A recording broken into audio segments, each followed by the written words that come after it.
বিপর্যস্ত ওয়েনারে গ্রামে শুধুই স্বজনহারাদের মৃতের হাহাকার। বুধবার সকালে আরও বাড়ল মৃতের সংখ্যা। কেরলের স্বাস্থ্যমন্ত্রী বীণা জর্জ জানিয়েছেন, ভূমিধসে মৃতের সংখ্যা বেড়ে 143, আহত আরও 186 জন। তারা ভর্তি হাসপাতালে। এখনও শতাধিক মানুষের আটকে থাকার আশঙ্কা রয়েছে। বুধবার ভোরেও ভারী বৃষ্টির উদ্ধার কাজ ব্যাহত হয়েছে। ভারতীয় সেনাবাহিনী জানিয়েছেন, এই পর্যন্ত বিধ্বস্ত এলাকা থেকে 1000 মানুষকে তারা উদ্ধার করেছে। ধসের জেরে একটি ব্রিজ সম্পূর্ণ তলিয়ে যায়।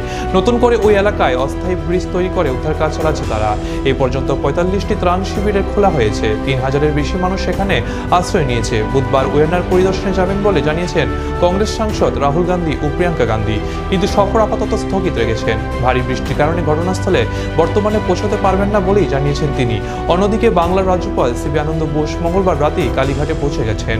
আজ ওয়েনারের উদ্ধার কাজ খতিয়ে দেখে পাশাপাশি ত্রাণ শিবিরে ঘরছাড়াদের সঙ্গে হাসপাতালে আহতদের সঙ্গে দেখা করেন তিনি।